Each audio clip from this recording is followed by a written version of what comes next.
Dr. and Mrs. King. And we're honored to be in this space, even with this namesake that we so value today.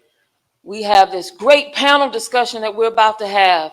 But before we get started now, we need for you, everyone who's watching, viewing right now, to share this broadcast. If you're watching it on Facebook, share it on Facebook. If you're watching it on YouTube, just copy the link and go over and share it on your social media platforms. Text it to some people. Email it to some folks. Let's get this message out there because we believe it's very important. If you're watching on Twitter, retweet. If you're watching on the King Center website, stay on there. Bookmark that King Center website. Keep it with you at all times. Thank you so much for viewing, for watching today, for engaging. Be sure to tweet using our hashtags. Hashtag BCGS, hashtag Transform Unjust Systems, hashtag Beloved Community Mindset, and tag us at the King Center. As well as our panelists that are joining us today, where the organizations they're with, we invite you to engage those organizations as well once they mention those. We appreciate your presence. Our theme for this summit is cultivating, it starts with me, cultivating a beloved community mindset to transform unjust systems. We're continuing a discussion. These panels are just a continuation. So we started out with this great interview conversation this morning or this afternoon with Dr. Bernice King. And we continue now with the tangible outcomes of this strategic convening. Why are we gathered here? Why are we together? So I want to introduce our panelists for this conversation, starting on the end here with Jill Savitt, who is the CEO of the National Center for Civil and Human Rights. Welcome, Jill. Thank you. Pleasure. Thank you so much for being with us. And we also have with us Karen Ryan. You want me to say your whole name, Karen? Because once I learned it, I was just like, I want to put the Diane in there. All right. Karen Diane Ryan, who is the Senior Human Rights Advisor at the Carter Center, two powerful organizations here in Metro Atlanta. And rounding out our trio here on the stage, but we also have two virtual guests. We have Dr. Bernice King, CEO of the King Center. Welcome to each of you. As I always tease you, Dr. King, welcome to your own house. Welcome, welcome. We have joining us virtually Dr. Neil Lester. Dr. Lester is the Director of Project Humanities at Arizona State University. Good morning. Good morning. Afternoon, rather. Afternoon. I know I'm all mixed up too, Dr. Lester. Well, we're in different places, so we have to be just places. good Thank moment. you for joining us today. Yes. And we have Carlos Rodriguez, who is the founder of the Happy Nonprofit. Is that right? I like the name of it. Carlos is my favorite social media follow. He gets me together in my faith, tells me I'm not acting too Christ-like. I have to say, oh my goodness. Accountability. Yeah, accountability. Thank you, Dr. Lester. Big hugs from Puerto Rico to everybody over there. Thank you. How are you doing in Puerto Rico? We're doing good. You know, it was a hard season, the hurricane season, but we're now coming back to, doing the work that we need to be doing, and an incredible honor to be joining every single one of you here. Well, it's our honor to have each of you here at the King Center today. You too, Dr. King. Always. It's my honor to have each one of you all here at the King Center today. As we get started, let's talk a bit about the theme. I hear us talking about it all the time now because Karen and Jill have joined us for some other events, and we're just standing around saying what a great theme this is and how important it is. Cultivating a beloved community mindset to transform unjust systems. As partners in this work, why is that theme important? How does it bring us together? Start with you, Jill. Well, you all covered it this morning, but it bears repeating. You are what you think about. Mm-hmm. And what is in your head is what you will live out. If you've got a lot of anger, that's who you are. You're going to be anger. If you've got compassion in your mind, that's what you'll live out. So it bears repeating. I'm glad we have the chance to explore this more, that if we're going to do this work, we have to be thinking in this way at all times. So I think that's important for the theme. And I think events like this and the whole conference, the whole summit is so important because it's nourishment for people who are doing the work. We can't remind ourselves enough how important this is. And there's a tuning fork quality to this to get us all on that same positive hum where we can start to strategize and advocate and hatch plans to change the world. But it's important for us to all do it from the same place, and we might disagree, but we build the bonds of trust and affection by reminding ourselves how important it is that we each have to do that internal work to transform in order to work together.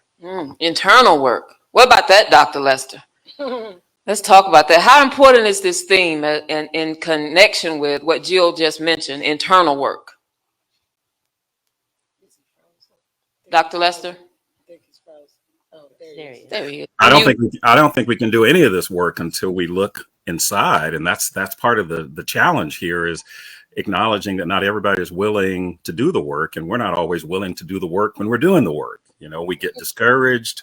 I say I can't speak on behalf of we. I get discouraged, and I have to remind myself that I need to reset. You know, sometimes the computer is not working and it's frozen, and you try punching everything on the keyboard, and then all of a sudden somebody will, why don't I turn it off and turn it on again? And then it's like, voila, it's working. So I think the mindset has to do not only with those who are engaged and in the trenches, but reminding ourselves that we can hit that reset button or hit that pause button and get this kind of nourishment that this particular summit and these kinds of gatherings do throughout the year. They help us keep our eyes on the prize. That's the way I've been thinking about it. When I was growing up, we had to watch that documentary in school. Yes. But I grew up in Tuskegee, Alabama, though I might have had a different experience. We were immersed in Black history. Yes. So we watched Eyes on the Prize every year. I still use it. Now, Dr. Lester, you know the theme song? I won't make you sing it, but you don't want me to sing now because that's a different show now. Right. Keep your eyes on the prize. Yes. In fact, the students are often surprised because it's so relevant even now when you talk, where's the prize? Does it keep moving? Is the field goal where it needs to be? But keeping the eyes and figuring out exactly, well, where is it now? It's just like moving traffic.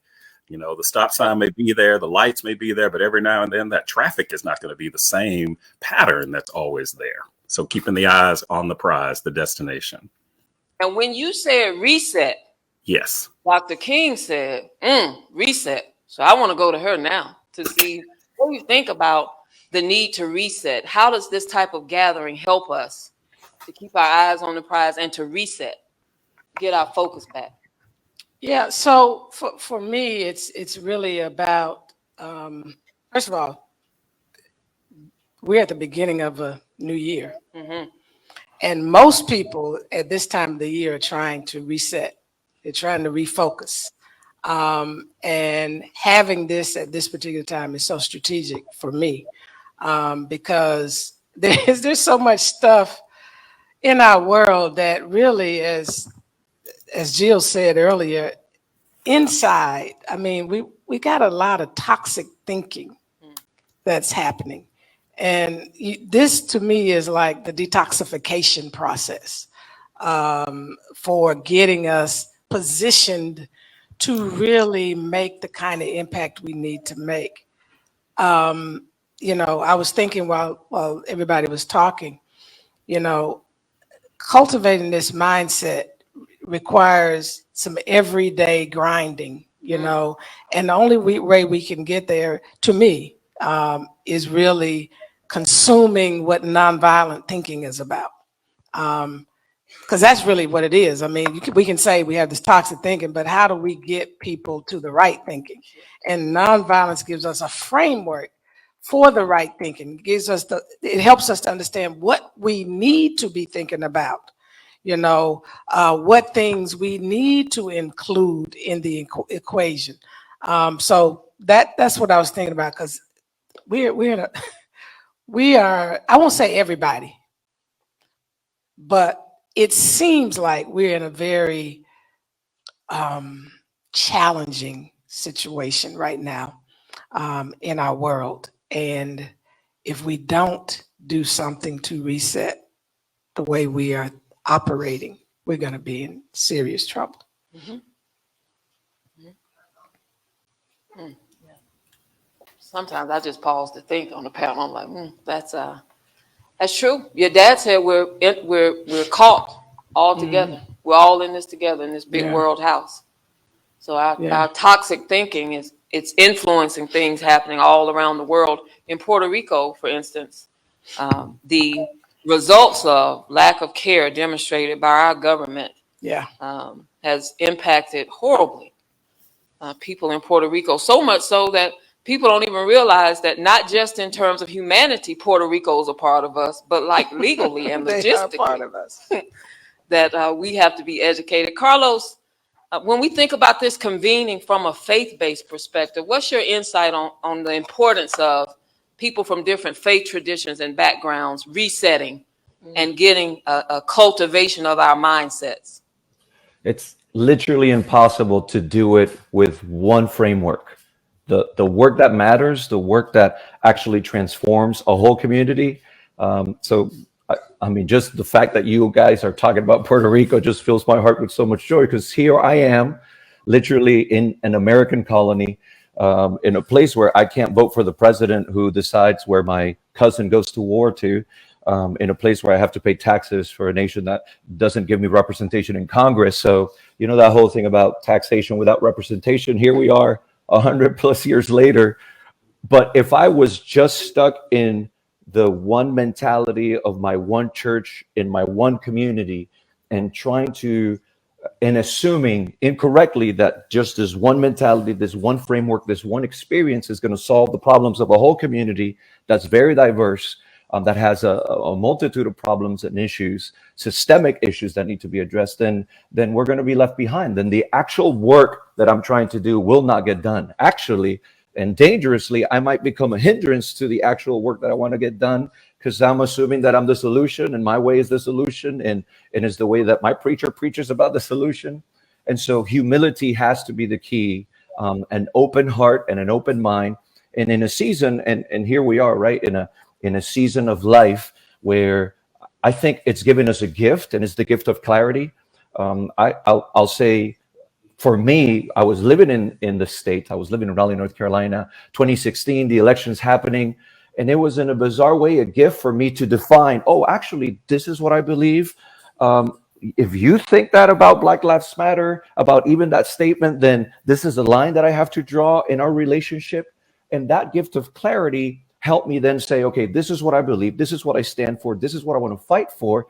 And yet at the same time, because I really know what I believe in, I can have an open heart to have different discussions, to be challenged in the things that I believe in. And so going back to that, especially in the faith tradition as a Christian, the key is humility. We know from scripture that God approaches the humble, not the prideful. So I have to keep a humble heart, even through different faith traditions, different experiences, to find the solutions that we need. Thank you, Carlos. Thank you. Karen, even when I go to Liberia, I see a Carter Center office. When we think about a beloved community mindset and embracing the world house, can you talk for a moment about how it might be impossible to really love people around the world unless we cultivate a beloved community mindset? Ooh, thank you for that question. You're welcome. Because this is all one thing, right? I mean, if we're talking about transforming unjust systems, we have to realize here in America that our country is so influential. It has so much power. And so what we do here, both within our own cities, matters everywhere, but also in our Congress and in our White House. You know, one of the gifts, and it's so great, the Carter Center being neighbors with you here in Atlanta, 2 Nobel Prize recipients, 2 people, human beings who were sort of prophetic in their time of, and for President Carter, it was his insight as a Christian. This idea of the golden rule, do unto others as you would have them do unto you, isn't that, you know, and in in the Talmud, everything else is commentary. You know, right? This is going, President Carter says, going with changing times, but sticking with eternal, universal principles, right? This is what we have to get back. The reset that we're talking about is a reset of values, as Dr. King said, a revolution, a reset of values. And what should we value? So for the Carter Center, thank you for mentioning Liberia. All over, through all of our programs, we're always thinking about the person, the people involved, putting people at the center. President Carter put human rights at the center of his foreign policy. This was very controversial at the time, right? It's like, what do you mean? It's geopolitics, it's the Cold War, et cetera. No, if we really believe, that in the golden rule, putting people first and understanding our power extends in the world, that we think of people, we will have different policies. And the mindset you're talking about, every policy that we see, whether it's in the city of Atlanta, on our housing policies, whether it's our foreign policy in Israel-Palestine, that policy starts in the mind of someone. So we must start with our minds and then go back to those eternal principles, human rights, the oneness of humanity, the golden rule. How should we adjust our unjust systems around those principles, the human being? I want to encourage everyone, thank you, Karen, if you don't have already, Mrs. Coretta Scott King's memoir, Coretta, My Life, My Love, My Legacy, to get it today, to tweet people about it, post about it, tell people to get it, because in it, she expounds on what this beloved community is. We want the mindset of the beloved community. We need to know what it is, right? And she says that the beloved community, in one place, she says, it's a state of mind. So in actuality, in order to even create it, it has to become a state of mind in me first. So I wanted to ask you about that, Dr. King. When we think about, sometimes we're so external in our approach. This convening, this strategic convening is about it starting with us. How do we, you mentioned it earlier, but some people might not have joined us when we talk about cultivating a state of mind. You mentioned input and output earlier. We want to revisit that before we go into the next question. Why is that important for partners, for coalitions to focus on changing our thinking? Well, I mean, Jill said it at the beginning, our thinking influences everything that happens. Everything starts with a thought.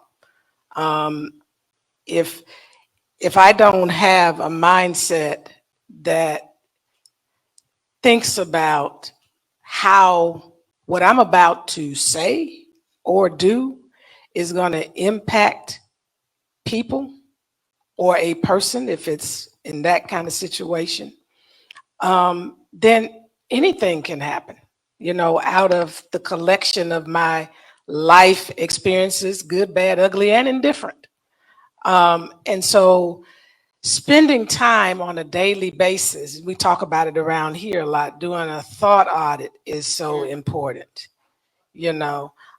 assessing every conversation, every encounter, every engagement, every decision. And how often do we do that? We're kind of just going through the motions of, life every day in whatever situation that we're in, whatever job responsibility, whatever assignment we're in. But are we really conscious about, did I say that right? Did I do that right? Was I sensitive to? Was I understanding of? Or I just need to get it done. I just get it done, and I'm guilty of that. And that's why I'm saying it. It takes a lot of work. We don't want to do that work because we want to just we want to check off the list, We set out these goals. So what's the quickest way to check it off the list? And I'm saying we can't do that anymore because we're harming people. We're damaging people. We're destroying communities. We're destroying the environment. We're destroying lives. It's time. It's time to have this kind of interruption and disruption with people. So if I don't say anything else today, I'm saying to everybody, make a thought audit a part of your daily life, literally. And because the title of this panel is tangible outcomes of this strategic convening, we want you to list that. Write that down right now. You can frame it as, I'm going to give you some C's. I work well when I have, things I need to do and everything starts with the same letter at the front. I can get it together. Getting old, I'm approaching 50, y'all. Y'all laughing. We were laughing. Yeah, because we're we're on past that. We're well past that. Getting close to 50. Young lady. I need the C at the front. So we want you to commit today to thought audits. Commit to cultivating a different mindset. And can I add something to that as a part of that? Because it's not just looking at what I didn't do. It's having, something on the other side that says, am I loving? Am I kind? Am I generous? Am I courageous? I mean, there's some things that we have to measure too, because it's not about just removing the stuff. It's about getting the stuff in us that need to be there so that we can output, Right. Right. So all of that has to be a part of the process. Nonviolence helps with that. Exactly. As a philosophy and methodology, nonviolence for me, I'm talking about personally, even in my relationships with my family, helps me to assess my engagement. Am I kind to my nieces and my nephew? Am I courteous? Am I genuine? All of those things, when we get into the principles of nonviolence helps with that. So we want you to list that. Go ahead. Could I add something here? What's interesting about this is hearing just how radical it is to pause and to be mindful and to think, because that's not exactly what society rewards us for. We're supposed to do things in sound bites. We're supposed to, go through the drive-through.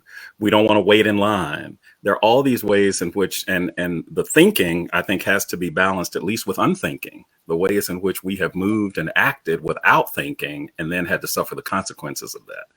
So I think that's the radical part of this, is when you are told, for example, that you should be stomped on, spit on, and you still look to that person or the group or that idea with love and embrace and the kind of radical spirit that the beloved community represents for me. That's the part, because society tells us we need to be competitive. It is not about community building. It is about competition. This is about unity and the community. And that's to pause and stop and do that when the rest of the world say, but you got this to do and this to do and this to do. You can't possibly stop to do that. And you say, but I'm going to do it. I'm going to do it. And that's what mindfulness is, and the self-reflection and all those pieces that we all put together, that puzzle of nonviolence. So I wanted to add that radical piece because it seems appropriate also. It is radical to be thoughtful and to be mindful. Or to think. It's radical to think, Hey, Dr. King said nothing pains some people more than having to think. And it's work. It's work to think. Trust me, I've been thinking, and I'm not always thinking, but it's hard to think. And sometimes we don't want to think. But I think or to self-reflect for that matter. So. Go ahead, Jim. Yeah, I struggle just personally because of my personality and want to get things done and feel passionate. I struggle with all of this. My brain fills with thoughts. And so I don't want to set people up for disappointment. You're not going to get there tomorrow. Right. It's very hard. And one thing that I've learned along the way is a step to getting there is to just notice what you're thinking is very helpful. I start to get on that Twitter, which is, I got to get that off my machine because it does drive you, to a place. Get so angry. And then your heart starts to beat faster. And then you start thinking negative thoughts and you start wanting to name call the people. You can get down the rabbit hole very quickly. And so as a first step to getting to a different mindset, you could say to yourself, I notice that I'm doing this, just to be aware of it. And I think Dr. King is absolutely right. You have to quickly fill your mind share with other kinds of thoughts. Because if you leave it empty or open, the bad stuff, if it bleeds, it leads, clickbait.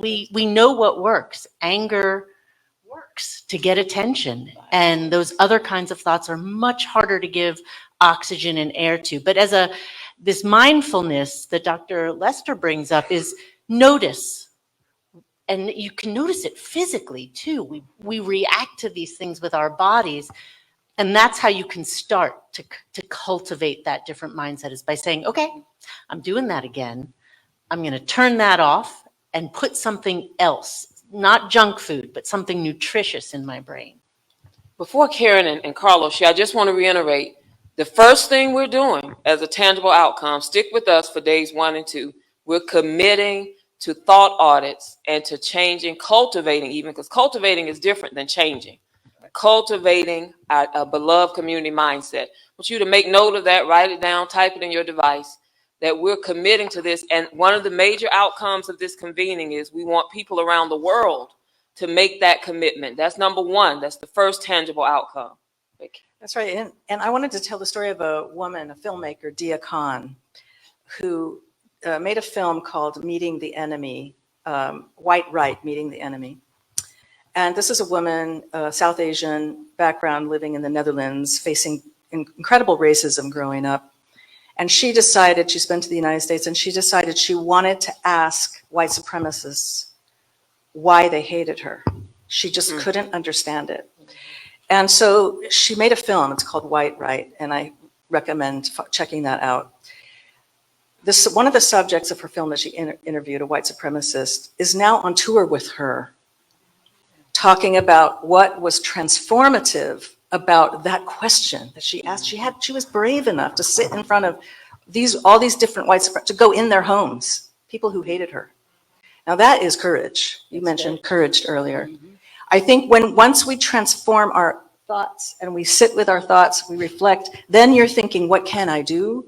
This is kind of on the far end of courage, right? To do what she did. But I think we want to put that into action somehow, to be able to participate in the transformation of another human being. Now, this is, as you said, this is what our churches and our synagogues and mosques should be doing, right? Well, maybe we need to help our faith communities go into our faith communities and say, why aren't we doing this? That's right. You know, President Carter has, challenged his Southern Baptist community. What about women's rights? He said that 10 years ago to 12 years ago. And constantly, what about human rights to his own faith community? So we can that's one thing we can do in a humble way, is to go into our community, whether it's a faith community or an NGO or whatever, and say, what can we do with this radical? Dr. Lester, thank you bringing the word radical into this, because that is radical. And that's what your father did, was to talk about radical love, not the easy love, but the radical, difficult process of bringing forward transformation, which is what we're talking about here. That leads into this. Thank you, Karen. Thank you to all of our panelists. Carlos, I'm coming there next. I want us to think about this second tangible outcome, which Dr. King mentioned earlier as well, which is broadening our loyalty. So we want to commit to broadening our loyalty. And Karen just mentioned human rights. I want to talk for a few minutes, because this beloved community mindset means we're concerned about civil rights and human rights. And in fact, your father and your mother talked about this transition from, for them, civil rights to human rights. What's the difference? Can we educate and share a bit, starting with Carlos and then going to Jill? What are our civil and our human rights? Because if we're going to transform unjust systems, starting with cultivating a beloved community mindset, we need to know what we're doing, what we're looking at. So when we talk about civil and human rights, what are we talking about changing and cultivating and transforming? So part of the work that we're doing in Puerto Rico is starting with the human rights, right? The right to a meal, the right to a safe roof. And we have what we call a dignity checklist here at the nonprofit. And every family that we're meeting, how do we bring dignity into their home? That's kind of our non-negotiable. Every person we interact with, dignity means a healthy meal. I don't want just a handout of a hot dog and some chips. I'm dealing with elderly people. I want to give them the best kind of food. It's kind of ridiculous that the healthy organic food has become a privilege that a lot of people don't have access to. So how do we do some healthy farming? How do we feed them with dignity? That's the human right part, right? There's a safe roof. You can lock your door. You feel safe in your home. Now, the civil right part, now that's where, like, the whole island of Puerto Rico, living under an oppressive government that sends our young men to war. And like I mentioned before, where we are second-class citizens. And I have to tell you, it really is not good to be a colony of the United States and to feel like a second-class citizen, to be treated like a second-class citizen. And so that's part of the human right gets me into the one-on-one with the people that I'm loving, into my community and the work that we're doing. And that then stirs a fire to then fight for the civil rights of those people, of these communities, of a whole island that deserves to be treated as, people that are worthy of love, of representation, and all the civil rights that belong to us as much as anyone else. That's an important distinction and an important conversation. We always mention civil and human rights, but do we know the difference, Jill? Sure. So, there are 30 articles in the Universal Declaration of Human Rights that map out what human rights are. Civil and political rights are a subset of human rights, so they are a part of them.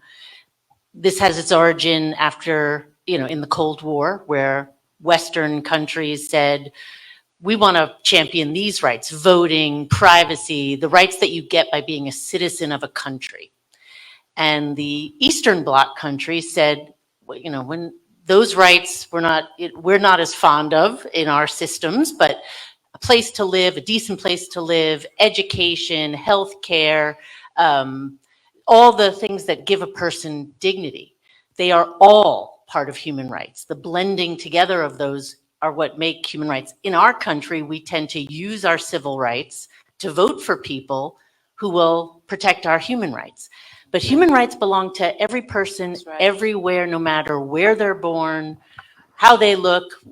It is by the mere fact of being human, you are entitled to your human rights. And we don't have that mindset in our country. We rely on these civil and political rights to gain those human rights from elected officials, but we already have them. We already have them by being human. And part of what we have to do as we do this mental transformation is assert that as a given and make sure that leaders across the board know that that is a non-negotiable. I love that Carlos said dignity. Human rights are the floor of what it means to be a human. Decent food, a place to live, all of those things. When you think about it, what is more essential, the right to vote or the ability to eat? You don't think about voting if you're starving. Right. Hunger is a priority need. And so we have to assert this human rights mindset as part of this transformation. Dr. King, I know your dad, when he talked about these triple evils, the more I study it, the more I think it was more bent towards human rights than civil rights, because he was talking about poverty and racism and militarism, all of those things that when we don't have civil rights to get those things in place, our humanity is impaired. When we talk about broadening our loyalty, if you and Dr. Lester could please share about how critical that is. That when we look at this world house, we're not saying these people only matter to me, but these don't. How could we even have a beloved community mindset if we don't care about everybody in the world house? I'm going to tell this story about this young man, boy. He was out with his father fishing one day, and he just started laughing. And his father was like, well, what's funny? And the boy didn't say anything. And so the father just kind of went on, and maybe 30 minutes or so later, the little boy's laughing again. Father said, okay, Johnny, what's funny? I need to know. The little boy didn't say anything, let more time pass. By this time, the father was infuriated and said, okay, if you don't tell me what's so funny, then I'm going to have to ground you when you get back home. So the little boy said, Daddy, you have a hole in your side of the boat, and you're going to drown. That hole was in the entire boat. So even though the water may have been coming in on that end, eventually it's going to spread to the rest of the boat, and the whole thing is going to go down. I don't think we understand how intertwined we are. I thought that the pandemic would have awakened us to that. And I kept saying, this is this is a message from the universe. God is talking to us right now. Thank you. We're finally going to get it. And then I've been watching us kind of settle right back in. Mhm. The same thing. I don't know what it's going to take. I don't know who, and it's not a person. Who means group of people that will help us to realize that we have got to do things a different way. We've got to start operating totally different. Because guess what? If not, the universe is going to do it again. And God's going to allow something else to occur. And I don't know, some people like a lot of pain, I guess, keep it coming. The squeeze, squeezing so much till you're finally saying, ouch, okay, I get it. But that's where we are. It took me a while to understand, being a Black person in America, everything as you're growing up, you sift through the eyes of being Black. You feel like everything that happens is because of racism. That's the way I used to feel. I used to get angry. I used to get pissed off at everything. And, as I continue to grow up, develop, and travel around the world, I realized that injustice is everywhere and it impacts a lot of different people. Inequity is everywhere, impacts a lot of people. The percentages are different. We know that the Black and brown community, there's greater disparities. But that has nothing to do with the proper mindset and the proper policies that you put in place so that these kind of things don't happen across the globe. You have to begin to see that it doesn't matter who that person is, where they're from, how they identify themselves. They are part of our world. We are connected in so many different ways. It's unbelievable. And so this mindset of approaching things from how can we make this world better for all people is so critical if we're going to save the world. Dr. Lester. Yeah, I want to add to that really excellent and profound commentary here. This notion of humanity being at the center of this. If we can find, for example, if you're talking about expanding our circle of influence or broadening the net here, I think we also, those who are believers, also have to engage with people who are non-believers. And the place where people can intersect is that place at humanity, which is why we have created here at Project Humanity something called Humanity 101. This is the plug: compassion, empathy, forgiveness, integrity, kindness, respect, and self-reflection. We can be as separate as the fingers, yet one as the hand. But the reality here is that we can find common ground, and we can find ways in which we have to convince ourselves that if we are not looking at justice intersectionally, what are we missing out on? Who are we not engaging with? What blessing, what gift are we not getting because we are discriminating against somebody else because of how they look, how they dress, who they love? So there's a way in which justice cannot be something that you imagine, or I imagine, in a box. It's looking at justice in a way that defies what we know absolutely is injustice against anybody, whether they are like us or not. And I think we have to bring non-believers into the conversation with believers, just like we have to have Republicans talking to Democrats and independents, old people talking to young people. India Ari told us that would make us all good people. Better people, That would make us all good and better people if we just talk to each other and listened and listen. So that's what our little tagline here at Project Humanity is: talking, listening, connecting. A little bit of TLC can take us a long way.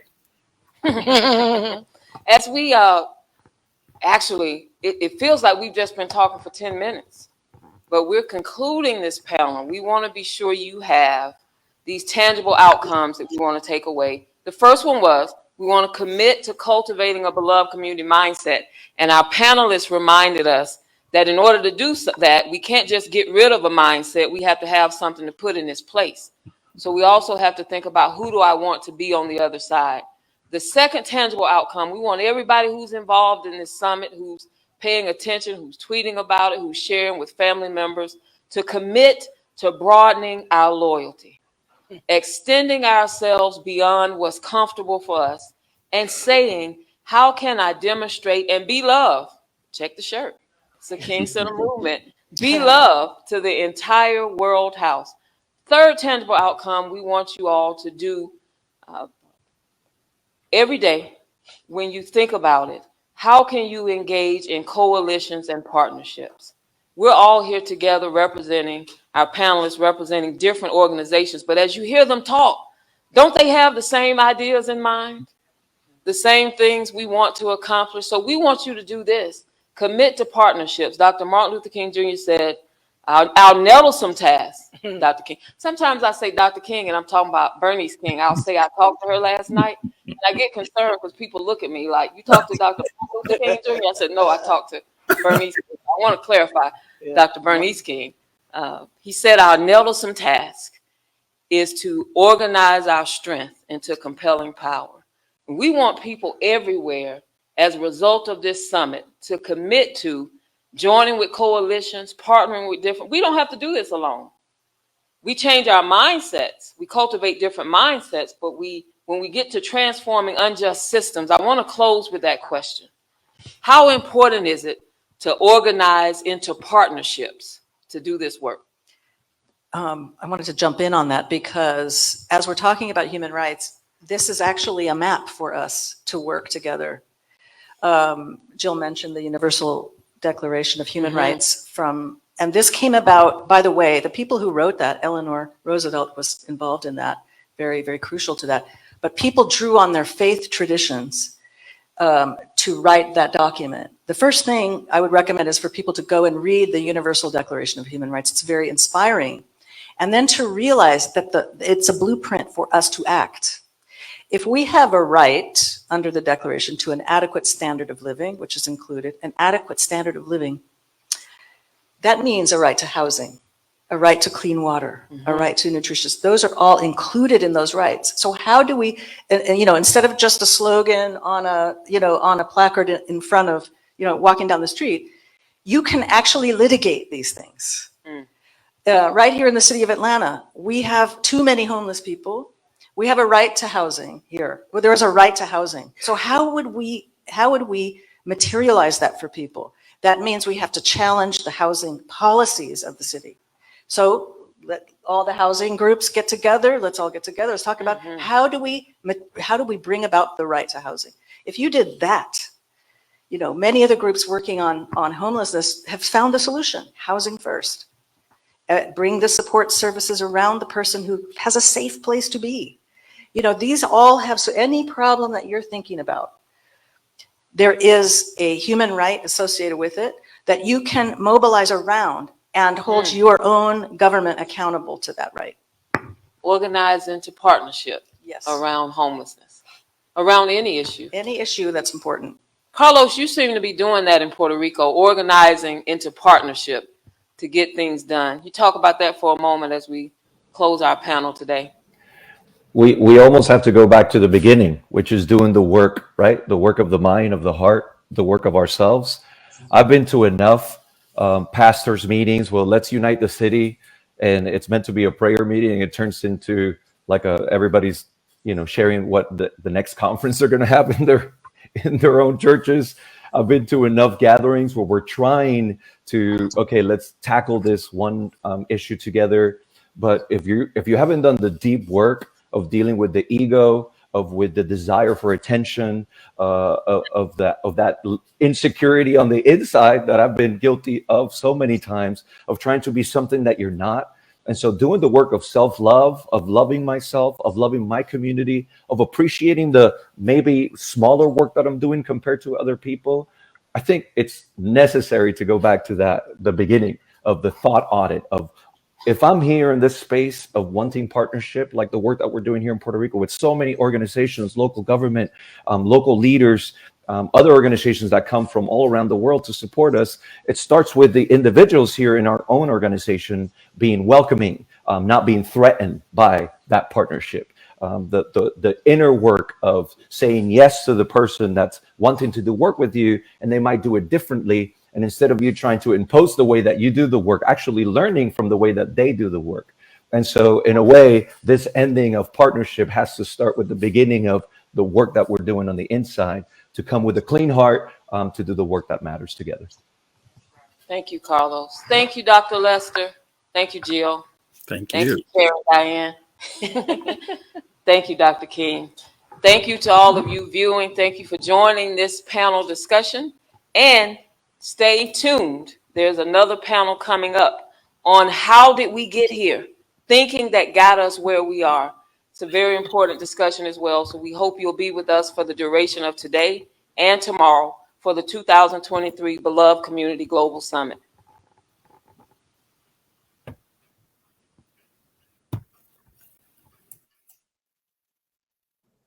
Thank you, everybody. Good job with everything. Thank you. Nice to meet you, Reverend. Nice to meet you too. Big hugs from Puerto Rico. Thank you. Welcome here anytime. Thank you. We may take you up on that. You should. You really should. All right. Take All care. right, let's have a good one. Bye-bye.